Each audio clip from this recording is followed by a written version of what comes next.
السلام علیکم ورحمۃ اللہ وبرکاتہ۔ آج کا ہمارا سوال ہے، وضو کے کتنے مکروہات ہیں؟ جواب: وضو میں 6 مکروہات ہیں۔ نمبر 1، ناپاک جگہ پر وضو کرنا۔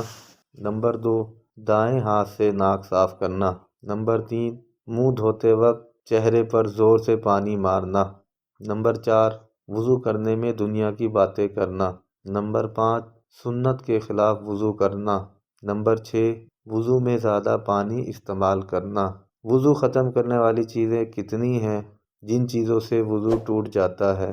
وہ 8 چیزیں ہیں جو کہ درج ذیل ہیں۔ سب سے پہلا نمبر، پیشاب یا پخانہ کرنا یا ان دونوں راستوں سے کسی اور چیز کا نکلنا۔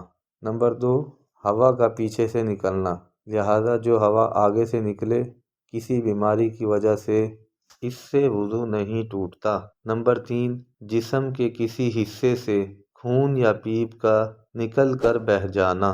نمبر 4، منہ بھر کے قے کرنا یعنی الٹی کرنا۔ نمبر 5، لیٹ کر یا سہارا لگا کر سو جانا۔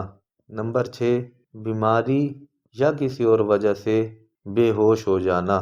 نمبر 7، مجنوں یعنی پاگل ہو جانا۔ نمبر 8، رکوع سجدے والی نماز میں قہقہ مار کر ہنسنا۔ آج کی ویڈیو میں اتنا ہی۔ نئی ویڈیو میں انشاءاللہ نئے عنوان کے ساتھ حاضر ہوں گے۔ تب تک کے لیے اجازت دیجیے گا۔ اپنا خیال رکھیں، دعاؤں میں یاد رکھیے گا۔ السلام علیکم ورحمۃ اللہ وبرکاتہ۔